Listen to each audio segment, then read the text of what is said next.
vous portez la communion, que de passer l'éternité en enfer.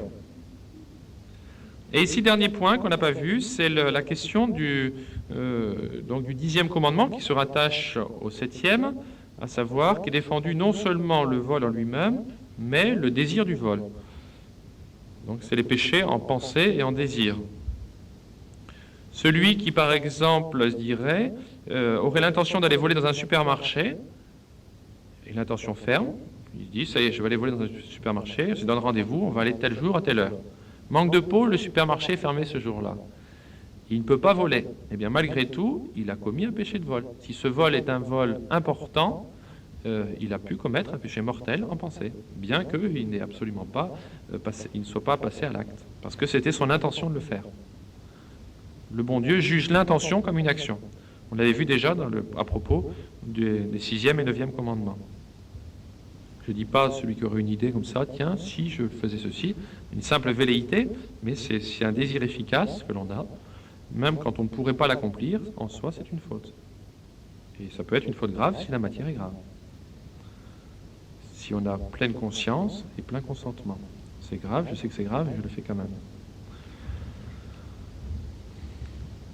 C'est pour ça d'ailleurs qu'on s'accuse dans dans le « je confesse à Dieu » des péchés qu'on commet aussi en pensée, en parole, en action, en omission. Il y a des gens qui croient qu'ils ne pêchent jamais en pensée, ils ne confessent que les péchés en acte. Alors, en nous interdisant le vol, le bon Dieu nous invite implicitement à savoir être plein d'attention et de délicatesse envers notre prochain par la pratique des œuvres de miséricorde. Le bon Dieu veut que nous ayons compassion des pauvres et des malheureux et que nous sachions employer nos ressources et nos moyens pour les soulager dans leurs besoins et leurs détresses. Comme nous l'avons dit tout à l'heure, le bon Dieu comblera de louanges et introduira au ciel ceux qui auront fait du bien aux pauvres. Notre Seigneur nous l'a dit, « Donnez et l'on vous donnera ». Saint Luc, chapitre 6, verset 38. Mais donner aux pauvres, ce n'est pas uniquement donner de son argent, c'est aussi savoir donner de son temps, aux pauvres malheureux, savoir donner son amitié, savoir donner aussi la nourriture spirituelle dont les âmes ont besoin. C'est aussi une œuvre de miséricorde spirituelle.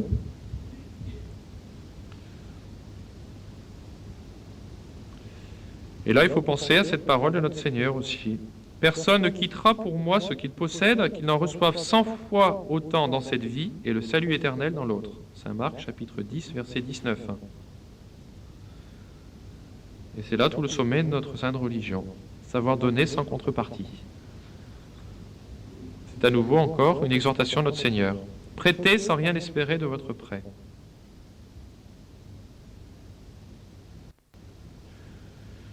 Enfin, de notre côté, autant il est vrai que l'on doit aider les personnes en difficulté, autant nous-mêmes, il nous faut éviter de vivre en assisté. Il faut savoir faire tout ce qui dépend de nous pour ne pas être à charge aux autres. C'est ce que dit saint Paul. Saint Paul disait « Nous avons été accablés de travail le jour et la nuit pour n'être à charge à personne. »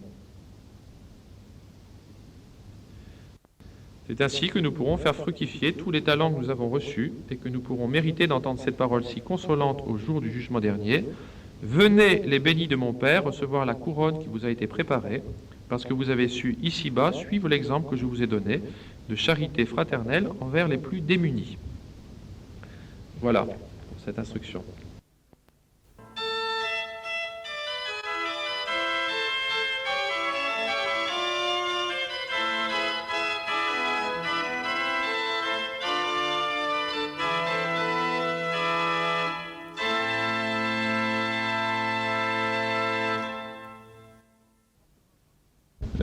Tu ne porteras pas de faux témoignages contre ton prochain. Alors, après avoir vu dans les 3 premiers commandements les devoirs envers Dieu, nous avons vu les devoirs envers le prochain. 4e commandement,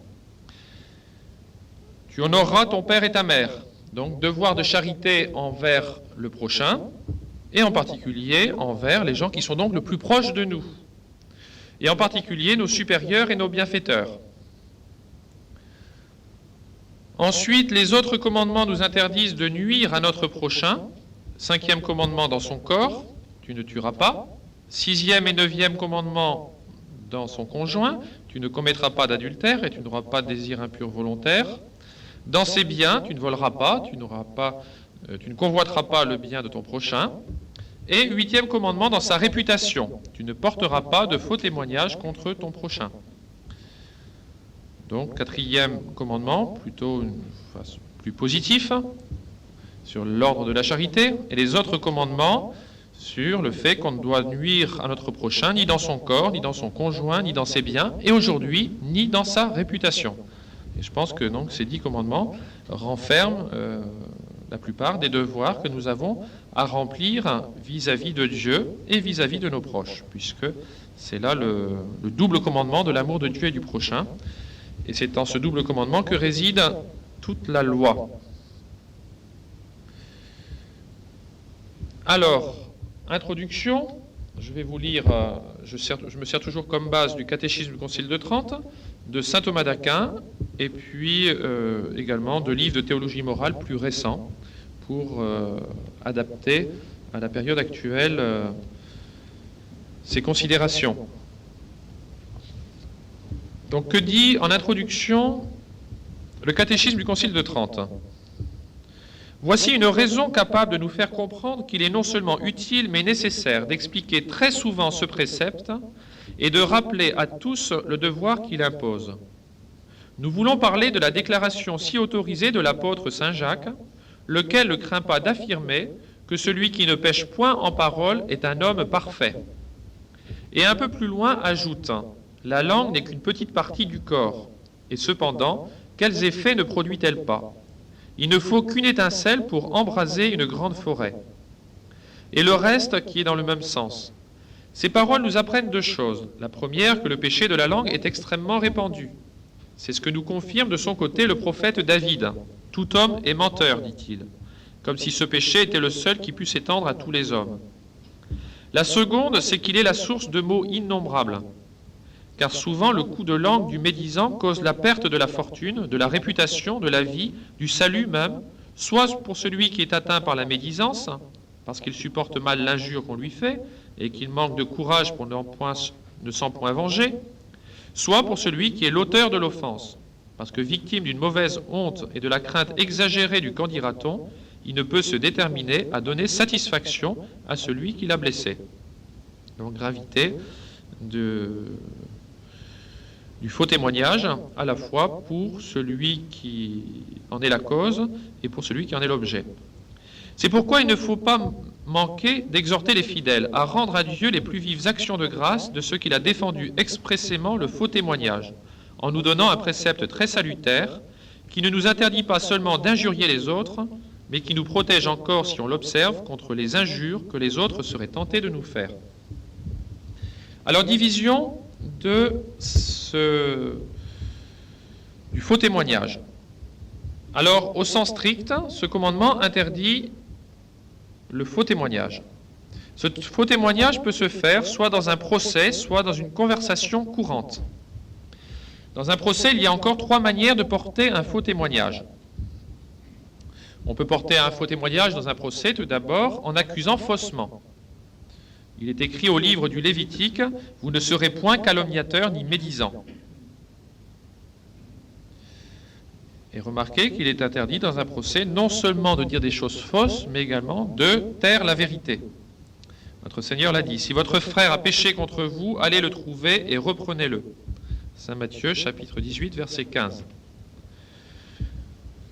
Dans un procès, on peut encore manquer à ce précepte en étant un témoin menteur. Il est écrit au livre des Proverbes, « Le faux témoin ne demeurera pas impuni ». De même, il était écrit dans la loi du Deutéronome, « Lorsqu'après une très exacte recherche, ils auront reconnu que le faux témoin a avancé une calomnie contre son frère, ils le traiteront comme il avait dessein de traiter son frère.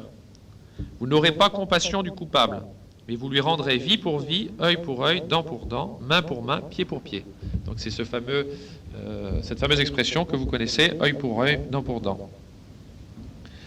Et dans la Sainte Écriture, dans l'Ancien Testament en particulier, il y a des tas d'exemples qui sont donnés qui montrent que beaucoup de calomniateurs ont été pris eux-mêmes à leur propre piège. Par exemple, on voit dans l'histoire de la chaste Suzanne, qui était condamnée faussement pour adultère par les deux vieillards qui voulaient la mettre à mort, et finalement ce sont les deux vieillards qui ont été mis à mort à sa place. De même encore dans l'histoire du prophète Daniel, lorsque le prophète Daniel a été condamné dans la fosse aux lions, finalement, comme il a été secouru par un ange et protégé miraculeusement, ce sont ceux qui voulaient le mettre à mort dans la cage aux lions qui seront mis dans cette cage et qui mourront à sa place. Il y a encore l'histoire de Mardochée, qu'on voit dans l'Ancien Testament, dans le livre d'Esther. Mardochée, qui était juif, et en ce temps-là, il y avait un homme qui s'appelait Aman. Et cet Aman vivait auprès du roi Assuérus, qui avait un impact très important dans ce temps-là. Et cet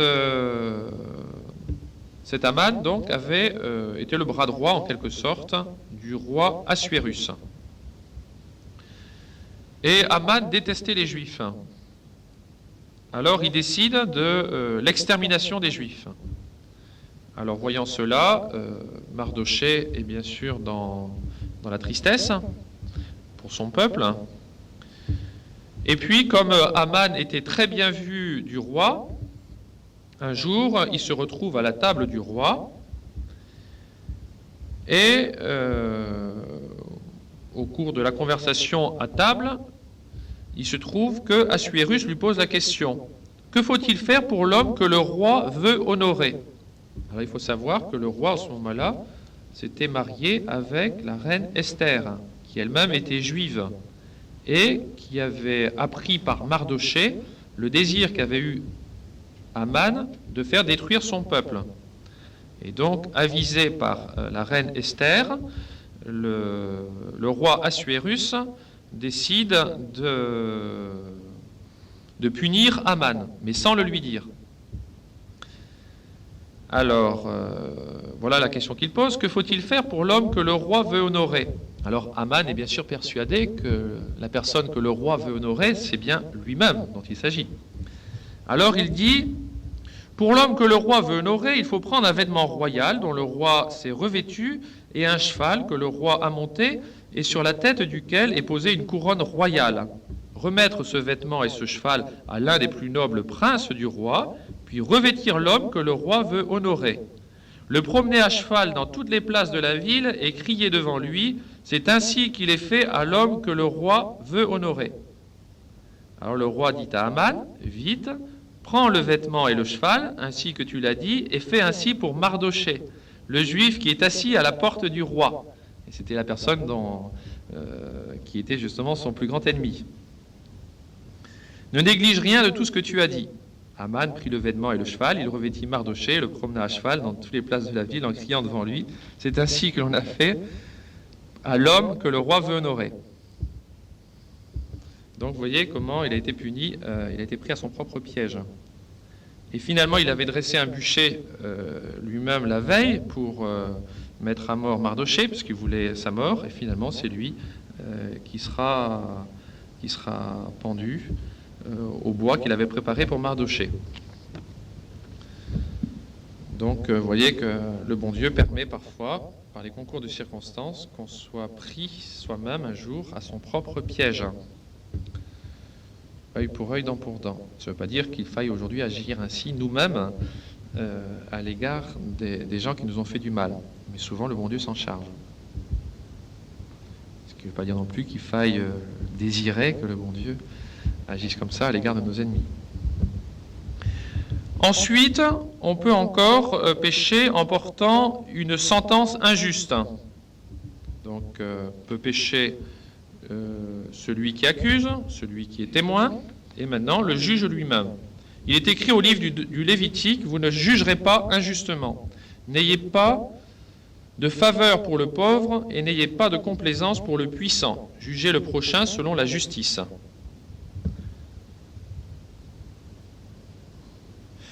On peut pécher encore contre ce commandement, non seulement maintenant dans un procès, c'est pas tous les jours quand même qu'on a des procès, quoique aujourd'hui il y en ait de plus en plus souvent, Dans les conversations courantes.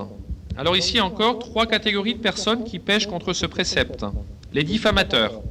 Saint Paul dit aux Romains, les diffamateurs sont méprisables aux yeux de Dieu, parce que rien n'est plus cher à l'homme que la bonne réputation. Et c'est vrai, on est tous attachés à notre bonne réputation, à notre réputation. Par conséquent, c'est très grave de salir la réputation de quelqu'un par un faux témoignage. Mais pêchent encore non seulement ceux qui sont calomniateurs, mais aussi ceux qui prêtent l'oreille aux diffamateurs. Et enfin, ceux qui répètent tout le mal que l'on entend dire. Alors, il y en a qui se trouvent un malin plaisir pour répéter toujours tout ce qu'ils ont pu entendre sans vérifier si c'était vrai ou si c'était faux. On peut faire beaucoup de mal en répétant bêtement tout le mal qu'on a entendu dire du prochain. Donc, le faux témoignage dont il est question dans ce précepte est en premier lieu celui qui se fait en justice, avec serment et contre la vérité. Ce faux témoignage regarde notre prochain. Or, tout homme est notre prochain aux yeux de Dieu, quel qu'il soit. Par conséquent, il n'est pas permis de faire de faux témoignages, même contre nos ennemis. Il n'est pas permis non plus d'en faire contre soi-même. Puisque, comme le dit saint Augustin, la règle de l'amour du prochain, c'est de l'aimer comme soi-même. Donc, on doit agir vis-à-vis de nous-mêmes aussi, comme on agit vis-à-vis des autres. Par ailleurs, s'il n'est pas permis de faire un faux témoignage qui porte préjudice à son prochain, il n'est pas non plus permis d'user d'un tel procédé pour rendre service à quelqu'un. D'ailleurs, très souvent, celui qui favorise quelqu'un par son faux témoignage porte en même temps préjudice à un autre.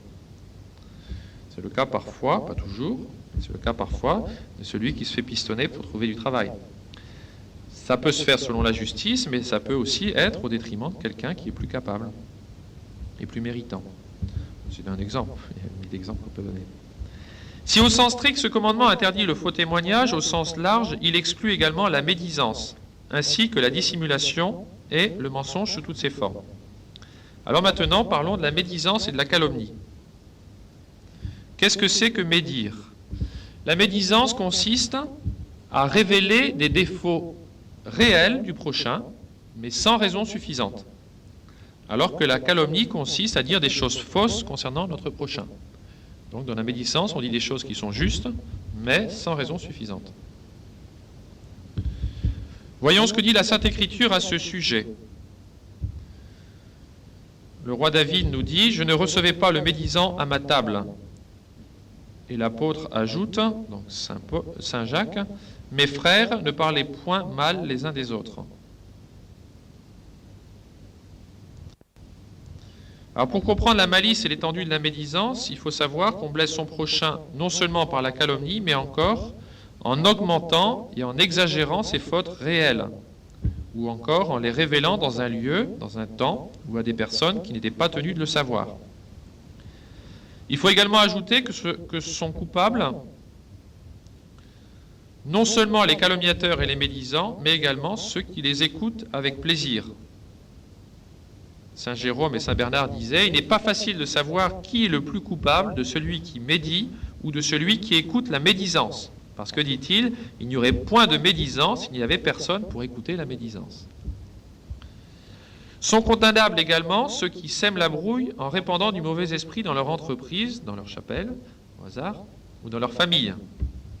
Il y a des gens qui sont toujours très forts pour semer la zizanie autour d'eux, soit par leur critique, soit en répandant des faux bruits, soit en profitant des défauts du prochain pour le discréditer. Et comme toujours, eh bien, l'expérience montre que c'est plus facile d'allumer un incendie que de l'éteindre. Ma propre expérience le montre aussi. Depuis 50 ministères que j'ai. Cependant, ici, comme toujours, il faut du discernement, parce qu'il n'y a pas toujours médisance chaque fois que l'on parle en mal de son prochain. Une institutrice qui dévoile à une maman les mauvais agissements de son enfant ne fait pas de médisance. Donc il y a des cas où il est permis de dire du mal des autres. Vous voyez un voleur sortir d'une maison, vous le reconnaissez et vous le dénoncez au propriétaire, vous n'avez pas à vous accuser de médisance.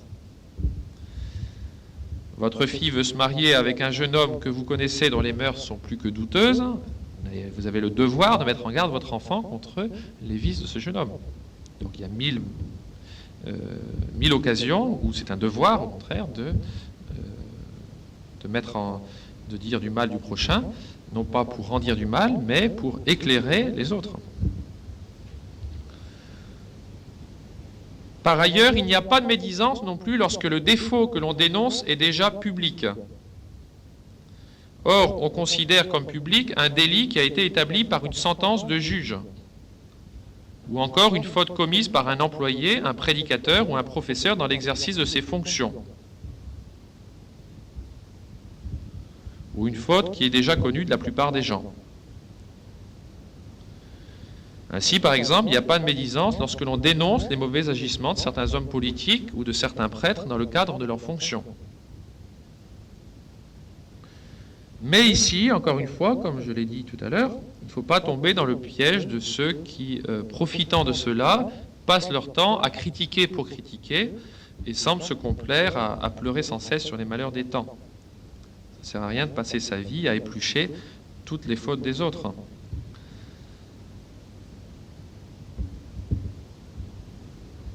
Donc, il est parfois un devoir, c'est le devoir du pasteur, par exemple, de mettre en garde les brebis contre les loups ravisseurs, notre Seigneur l'a bien dit, et ce serait au contraire un crime que de ne pas mettre en garde les brebis contre les loups. Donc c'est parfois un devoir de dénoncer les erreurs des autres et les péchés, mais il faut le faire toujours avec le désir d'éclairer les intelligences et non pas d'exacerber les passions. Et tout en le faisant, il faut toujours éviter de laisser entrer la haine, la rancune ou la soif de vengeance dans notre cœur. S'il faut haïr le péché, il faut aimer les pécheurs. Il faut aussi se dire que nous avons les chefs que nous méritons. C'est vrai sur le plan religieux et sur le plan politique.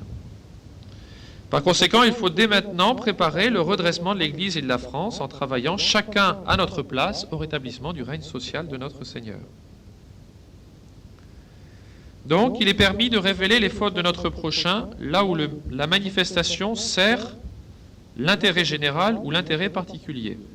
Je ne dis pas la curiosité générale, mais l'intérêt général. Ainsi, la révélation peut être permise dans l'intérêt du bien privé, lorsqu'elle sert à corriger le coupable, ou peut préserver une tierce personne du dommage. Ou encore, il est possible également de confier à un ami le tort qu'on a pu nous faire pour chercher auprès de lui quelques consolations. Parlons maintenant du mensonge, de la flatterie et de la dissimulation. Qu'est-ce que c'est que le mensonge ? On entend par mensonge des paroles, des signes, des actions par lesquelles on exprime le contraire de ce qu'on pense ou de ce qu'on dit, de ce qu'on veut, pour tromper les autres. Le mensonge peut être pernicieux, officieux ou joyeux. Le mensonge pernicieux, c'est un mensonge que l'on fait quand on cause à quelqu'un un dommage. Le mensonge officieux, quand le mensonge sert son intérêt propre ou celui d'autrui. Et le mensonge joyeux, quand on ment pour s'amuser. Cependant, il n'y a pas de mensonge quand par des plaisanteries ou des choses fausses, mais qui sont si manifestement fausses qu'une personne raisonnable n'aura pas de mal à découvrir la plaisanterie. Soupir de soulagement. Si on dit des choses qui sont tellement extravagantes que la personne qui est en face comprend, en ce moment, il ne s'agit pas d'un mensonge, il s'agit d'une plaisanterie. Mais il n'est jamais permis de mentir. Il n'est jamais permis de mentir, mais alors ici, je dois vous faire, comme vous êtes des adultes, je pense que vous êtes capables de discerner, je vais vous montrer que s'il n'est pas permis de mentir, il est permis, dans certains cas, d'user de ce qu'on appelle la restriction mentale. Alors, je vais vous expliquer ce que c'est que la restriction mentale. Alors, il y a deux types de restrictions mentales, une qui est permise et l'autre qui ne l'est pas. Première restriction mentale, c'est la restriction mentale au sens strict. La restriction mentale au sens strict, c'est lorsque le véritable sens des paroles ne peut aucunement être deviné d'après les circonstances extérieures. Par exemple, quand quelqu'un vous dit « je n'ai pas volé », et donc il dit qu'il n'a pas volé, donc vous Vous imaginez qu'il n'a pas volé du tout. Et en fait, dans sa restriction mentale, il sous-entend qu'il n'a pas volé avec sa main gauche, mais qu'il a volé avec sa main droite. Donc ça, c'est la restriction mentale au sens strict. Et cette restriction mentale n'est jamais permise, puisqu'on ne peut pas imaginer ce que l'autre a derrière la tête. Par contre, la restriction mentale au sens large est la suivante. On parle de restriction mentale au sens large lorsque le véritable sens des paroles peut être deviné par les circonstances de la question et de la réponse, ou bien d'après les usages ordinaires, bien qu'en réalité, il n'ait pas été deviné. Donc, l'exemple classique, vous prenez un rendez-vous chez le médecin, vous tombez sur la secrétaire, vous voulez joindre le médecin, et la secrétaire vous répond « le docteur n'est pas là », sous-entendu pour vous. Eh bien là, il s'agit d'une restriction mentale au sens large, tout simplement parce que c'est une façon courante d'agir ainsi, et par conséquent, la personne peut très bien comprendre que le médecin est là, mais qu'il n'est pas disponible pour lui. Donc ce genre de restriction mentale est permise, dans certains cas. Et on verra dans quel cas.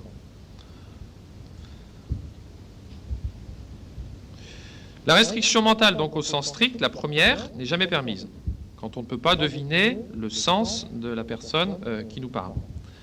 Elle est permise lorsque on peut deviner, on pourrait très bien comprendre ce que la personne a voulu dire, même si de fait on ne la comprend pas.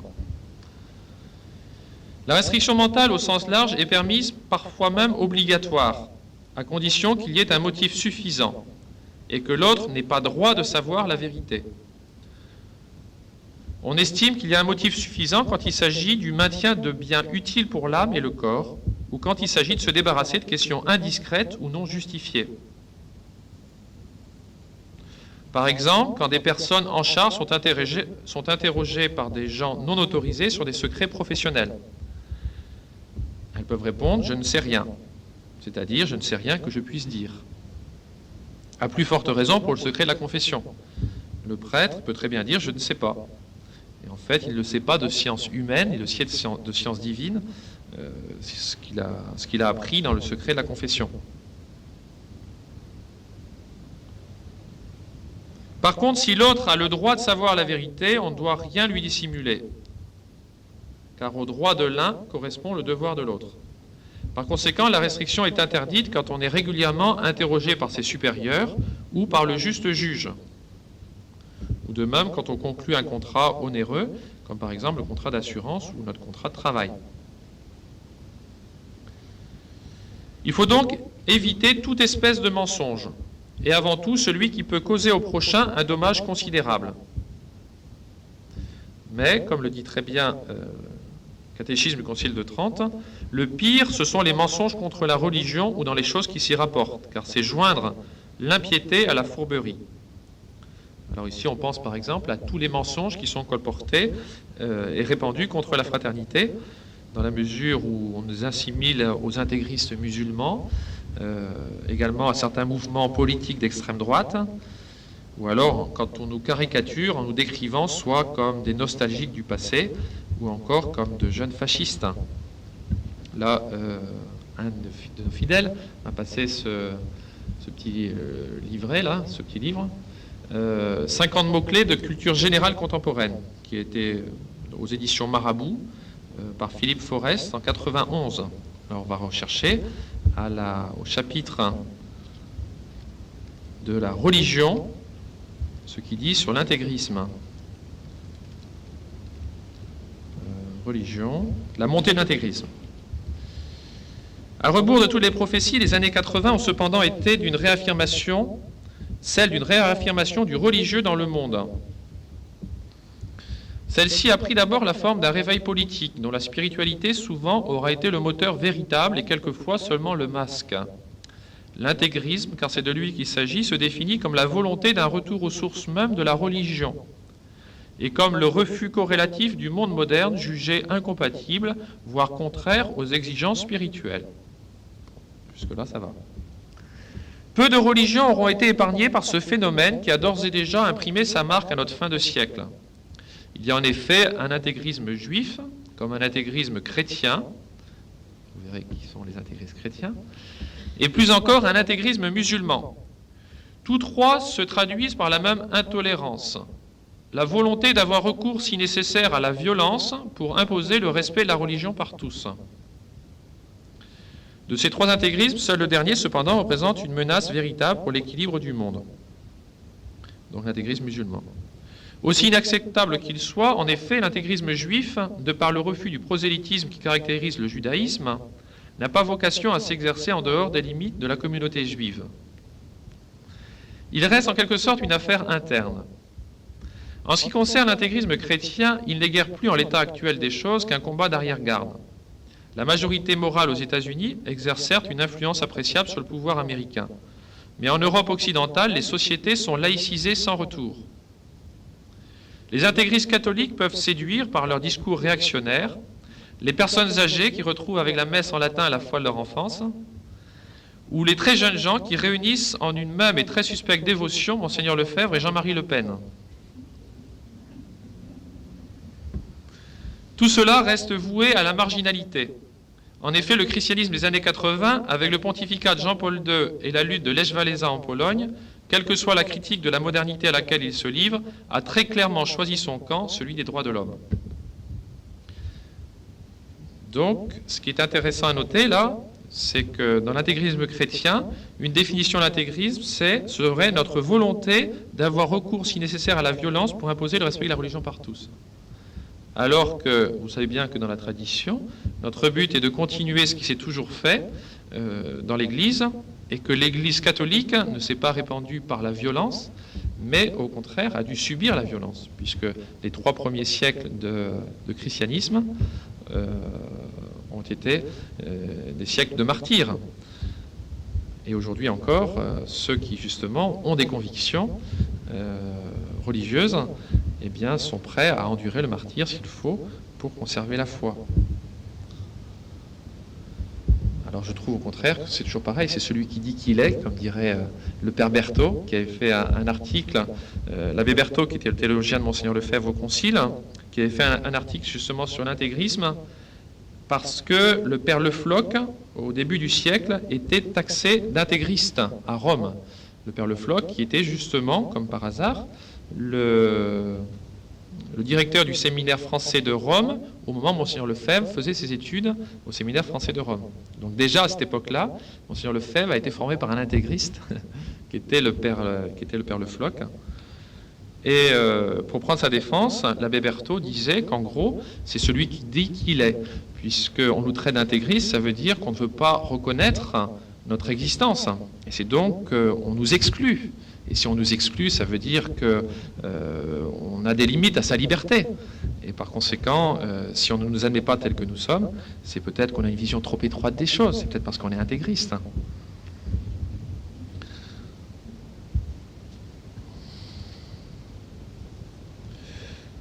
Autre mensonge encore dont nous sommes victimes, c'est le fait qu'on nous assimile à une secte. Donc on nous traite de sectaires, alors que c'est nous qui sommes justement victimes de cette exclusion de la part de l'Église officielle, qui nous rejette comme des schismatiques excommuniés et nous ferme la porte des églises qui de droit nous reviennent, puisque nous sommes catholiques. Nous subissons encore l'exclusion de l'État, qui, contrairement à ses principes des droits de l'homme et de la liberté individuelle, refuse à la fraternité de toucher les legs qui ont été faits en notre faveur depuis 88. En affirmant encore que nous sommes contre le pape, alors que nous sommes les premiers défenseurs de la papauté et de la primauté du pape, dans la mesure où justement nous défendons la foi, et que c'est la foi qui est le premier lien qui unit les chrétiens. Relisez l'encyclique du Papillon sur l'écuménisme. Vous verrez que de cette triple unité qui regroupe les catholiques, à savoir l'unité de foi, l'unité de sacrement et l'unité de gouvernement, le premier fondement de l'unité, c'est l'unité de la foi. Donc en défendant la foi, on ne peut que défendre également la papauté.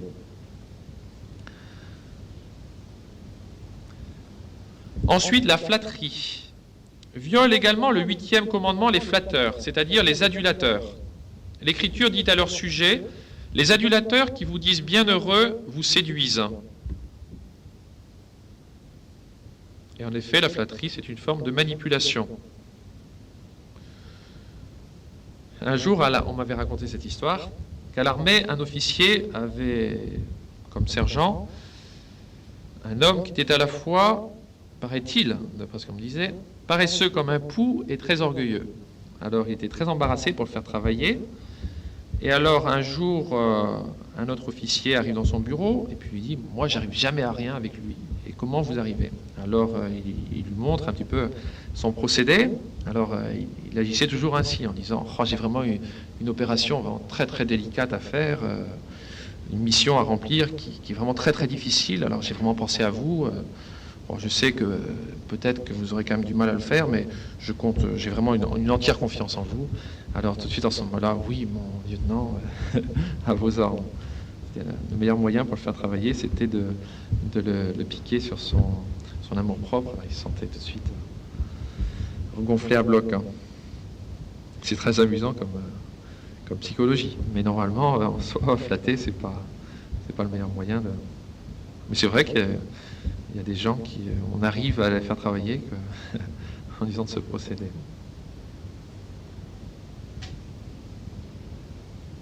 Ici, le catéchisme du Concile de Trente nous dit encore que les flatteurs dont nous parlons ne disent point du mal de leur prochain, ils ne laissent pas de lui être très nuisibles, puisqu'en le louant jusque dans ses fautes, ils sont cause qu'il persévère dans le mal jusqu'à la fin de sa vie. La flatterie ou l'adulation la plus coupable en ce genre est celle qui n'a en vue que le malheur et la ruine des autres. Ainsi, par exemple, Saul, pour exposer David à la fureur et au glaive des Philistins, commençait par le flatter, en lui disant « Voici mes robes, ma fille aînée, je vous la donnerai comme épouse. Soyez seulement homme de cœur et combattez les combats du Seigneur. » En fait, il disait ça pour le mettre en avant, afin qu'il meure à la guerre. De même, les Juifs, pour surprendre notre Seigneur dans ses paroles, lui disaient insidieusement « Maître, nous savons que vous êtes sincère et que vous enseignez la voie de Dieu selon la vérité. » En fait, c'était la fourberie, c'était dans le but encore de lui tendre un piège. La dissimulation ou l'hypocrisie. L'hypocrisie, c'est le mensonge en action. Les pharisiens qui font semblant d'être purs à l'extérieur, alors qu'à l'intérieur, ils sont pourris d'orgueil.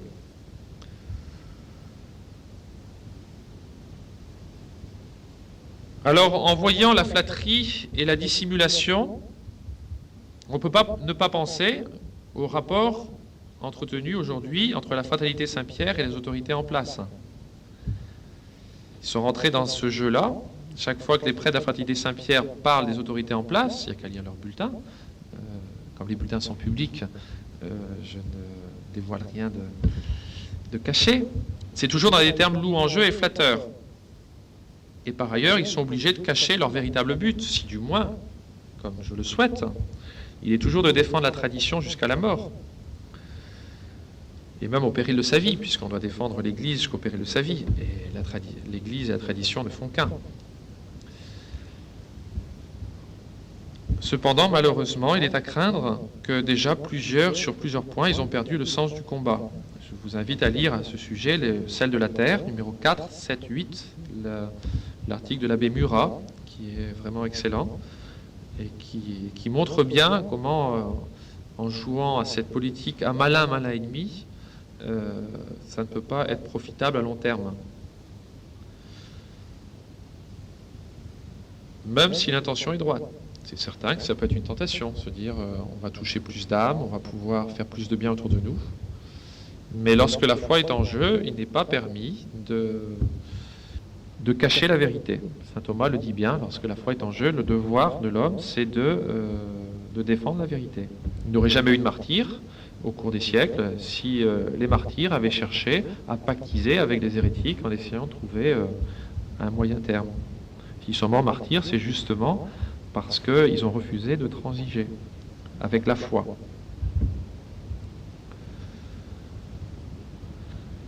Donc la fin ne justifie pas les moyens. Dis-moi qui tu fréquentes, je te dirai qui tu es. C'est vrai aussi qu'à force de ne pas vivre comme on pense, on finit par penser comme on vit. À force de vouloir éviter à tout prix d'être négatif, il ne faut pas être négatif, il faut essayer de voir le côté positif des choses, eh bien, on finit par ne plus voir les dangers. Monseigneur Lefebvre prenait toujours l'image du verre. Vous avez un verre Dans le verre, tout n'est pas mauvais. Il y a justement juste un fond de poison au fond du verre, et tout le reste est bon. Eh bien, si vous ne mettez pas en garde la personne qui veut prendre le verre contre le poison qu'il y a dans le verre, et si vous ne voyez que le bon qu'il y a dans le verre, eh bien le bon va vous faire avaler aussi le mauvais. Donc ce n'est pas être négatif, et ce n'est pas que de mettre l'accent sur le poison qui est dans le verre.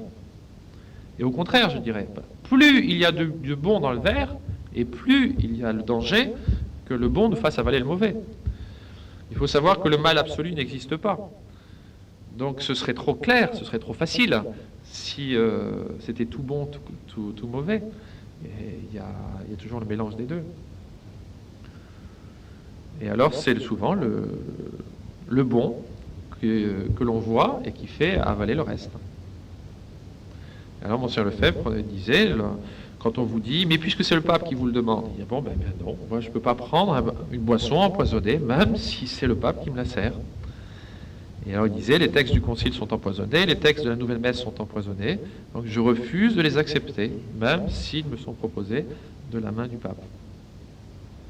Autre dissimulation, autre domaine maintenant, condamnable, et qui malheureusement existe souvent, j'ai eu des cas dans ma propre famille malheureusement, la dissimulation de la gravité de la maladie de nos proches. Voici ce qu'en dit le catéchisme du Concile de Trente. Il y a quelque chose de pire que la flatterie, ce sont ces discours que des amis, des alliés, des parents n'ont pas honte de tenir à un malade mortellement atteint et déjà prêt à rendre le dernier soupir. Discours dans lesquels ils affirment à ce moribond qu'il n'est pas en danger, lui ordonnent d'être gai et souriant, le détournant de la confession de ses péchés comme d'une pensée trop triste. Et enfin, écarte de son esprit tout souci et toute idée des terribles dangers dans lesquels il se trouve. Donc là aussi, il y a un devoir de dire la vérité. Il faut savoir quand le dire, comment le dire, mais il faut le dire aux personnes qui sont...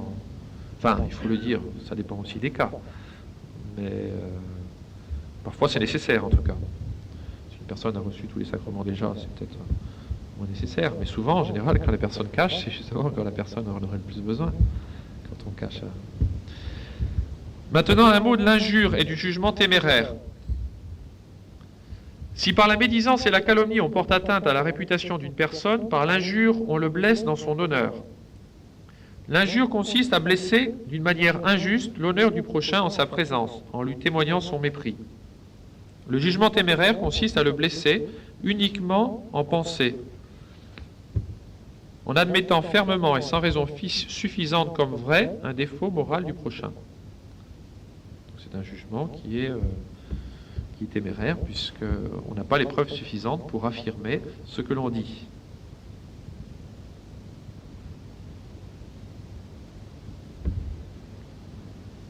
Alors, autre chose est le jugement téméraire, autre chose est encore le soupçon téméraire ou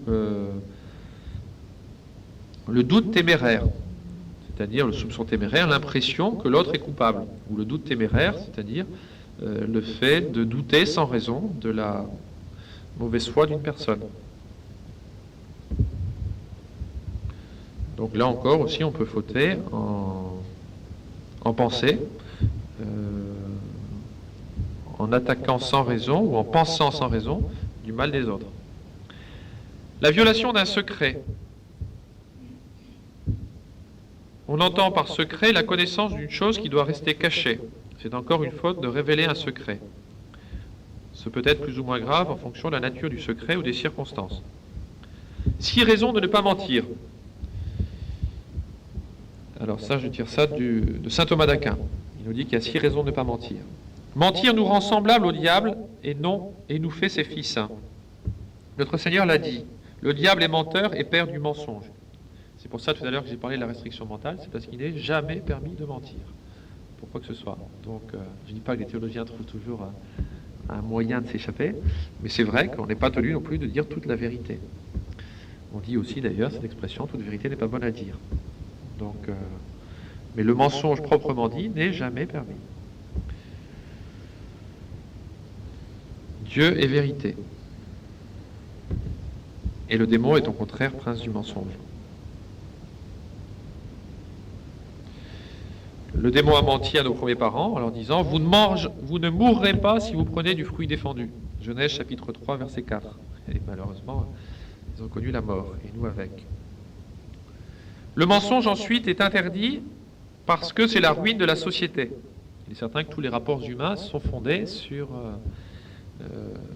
la confiance. Donc il n'y a plus de société possible si on se ment tous les uns aux autres. C'est pourquoi saint Paul disait « Rejetez le mensonge et que chacun de vous dise la vérité à son prochain, puisque nous sommes membres les uns des autres. » Ensuite, le menteur perd sa bonne réputation. Il perd sa bonne réputation parce que quelqu'un a l'habitude de mentir, on ne sait plus jamais quand est-ce qu'il dit vrai, quand est-ce qu'il dit faux. C'est pour ça qu'il est écrit dans l'Ecclésiastique « Quelle vérité peut sortir de la bouche du menteur ?» Comment distinguer la vérité de l'erreur dans une personne qui ment tout le temps. Ensuite, le mensonge donne la mort à l'âme. La sagesse le dit. La bouche qui ment tue l'âme. Chapitre 1, verset 11. Et le psalmiste affirme à son tour que Dieu perdra tous ceux qui profèrent le mensonge. Psaume 5, verset 7.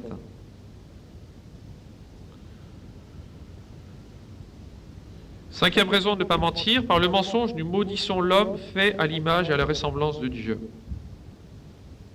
Saint Jacques le dit. Quoi de plus odieux et de plus infâme que d'employer la même langue à bénir Dieu votre Père et à maudire les hommes qui sont créés à son image et à sa ressemblance, comme si la même fontaine pouvait par la même ouverture donner une eau douce et une eau amère. Saint Jacques chapitre 3, verset 9. Là encore, certainement, et c'est la dernière raison, beaucoup de personnes ne se rendent pas compte du mal qu'elles peuvent faire par leurs paroles. Soit en disant la vérité, mais sans raison suffisante, donc en parlant des défauts du prochain sans raison suffisante, soit en colportant du faux bruit, ou soit encore par le mensonge. Et là, la gravité se voit surtout par la difficulté à réparer les offenses qui sont faites à nos prochains. Quand on a terni la réputation de quelqu'un, normalement, on se doit de réparer le mal qu'on a pu faire. Et là, le catéchisme du Concile de Trente donne des paroles qui sont qui donnent à réfléchir. Le péché que l'on commet en accusant quelqu'un d'un faux crime, ou bien en blessant son honneur et sa réputation, ce péché ne peut être remis qu'autant que le calomniateur a réparé son tort envers sa victime. Mais précisément, ainsi que nous l'avons déjà remarqué, la réparation est très difficile à faire, parce que l'on se trouve retenu par une fausse honte ou par un faux point d'honneur. D'où il suit que celui qui est coupable de ce péché est voué, pour ainsi dire, au supplice éternel de l'enfer. Personne, en effet, n'est en droit d'espérer qu'il atteindra le pardon de ses calomnies et de ses diffamations, tant qu'il n'aura pas satisfait à celui dont il a souillé l'honneur et la réputation, soit publiquement et en justice, soit dans des entretiens privés et familiers. Le seul cas où la réparation n'est pas de mise, c'est quand on ne peut plus réparer, parce que soit parce qu'on est sur son lit de mort et qu'on ne peut plus parler, ou soit parce qu'on n'a plus les moyens de toucher toutes les personnes auxquelles on a dit du mal. Mais normalement, c'est un devoir ensuite, quand on a dit du mal de quelqu'un, surtout si c'est la calomnie, au moins la calomnie, de le réparer, de dire qu'on a dit quelque chose de faux. Alors quand on entend toutes ces paroles du catéchisme du Concile de Trente, on se dit parfois mieux vaut ne pas trop s'avancer dans ce qu'on dit que de trop parler. Et tout ça tout simplement parce que quand on fait courir un certain bruit, qui n'est pas toujours fondé, eh bien, quand bien même après on se dit mince, j'ai dit des bêtises, eh bien les bruits malgré tout vont continuer à circuler. Vous connaissez peut-être l'histoire de ce prêtre qui avait eu une de ses pénitentes, ou de ses pénitents, excusez-moi, il ne faut pas que je médise à mon tour, que je calomnie, encore pire. Donc un de ses pénitents qui s'accusait régulièrement de médisance. Et alors, comme pénitence, la première fois, il dit, bon, pour votre pénitence, vous allez prendre une poule, parce que c'était une personne qui travaillait dans une ferme, vous allez prendre une poule, et puis vous allez la déplumer. Alors la personne trouve curieux comme pénitence, enfin, j'ai pas eu l'habitude de donner ce genre de pénitence. Et donc, bon, malgré tout, cette personne s'exécute. Bon, elle prend une poule, commence à déplumer. C'est une personne qui se confessait régulièrement. Alors, 15 jours après, la personne revient. Mon père, je dois m'accuser, j'ai médit. Alors maintenant, comme pénitence, eh bien, vous allez ramasser les plumes de la poule que vous avez déplumée la dernière fois. Et alors, à ce moment-là, la personne a commencé à réaliser la gravité de la médisance. Alors, quand est-ce que le mensonge est un péché mortel? Dire un bien ou échapper à un mal. D'autres, enfin, pour rendre service à notre prochain. Et là, vous connaissez peut-être, certains, ceux qui ont lu la vie de Madame Tangari, cet épisode dans sa vie. Madame Tangari, qui avait reçu sa mission du Padre Pio, et qui allait, du temps du rideau de fer, dans les pays de l'Est pour aider les prêtres qui étaient en difficulté, et elle leur fournissait des objets de culte, des calices, des ornements divers. Et un jour, elle s'est fait arrêter. Et alors, elle était emprisonnée, et elle avait des séances d'interrogatoire. Et dans ces séances d'interrogatoire, on voulait qu'elle dénonce les prêtres qu'elle devait contacter. Et elle, bien sûr, ne voulait pas donner les noms de ces prêtres.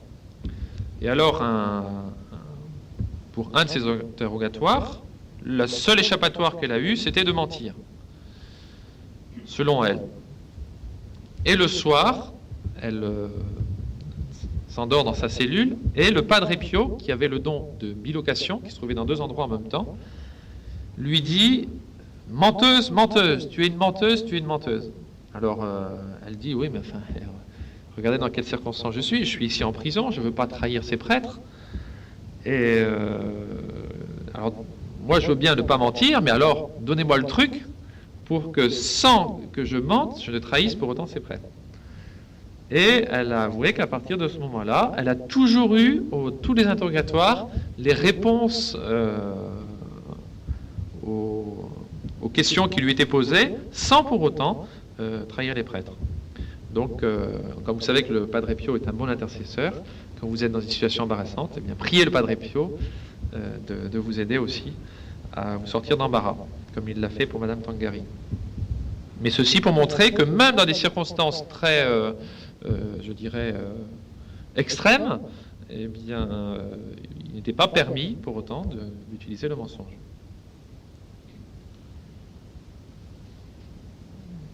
On ne doit jamais faire le mal pour un bien. Comment réparer les péchés contre le 8e commandement? Alors tout dépend des domaines. Celui qui a porté un faux témoignage au tribunal est tenu de le révoquer.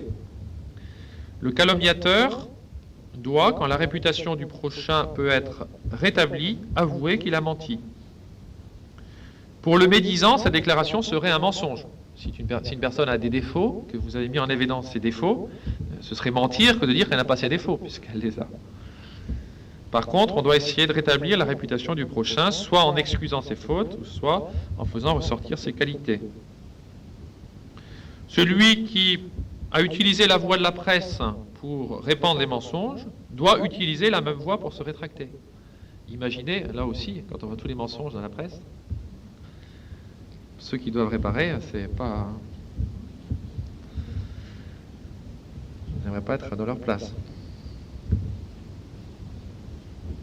On est excusé de cette réparation quand la réputation est déjà rétablie d'une autre manière, ou encore quand la chose est déjà oubliée, c'est pas la peine de remettre des choses sur les tapis si la chose est oubliée, ou quand la réparation est moralement impossible.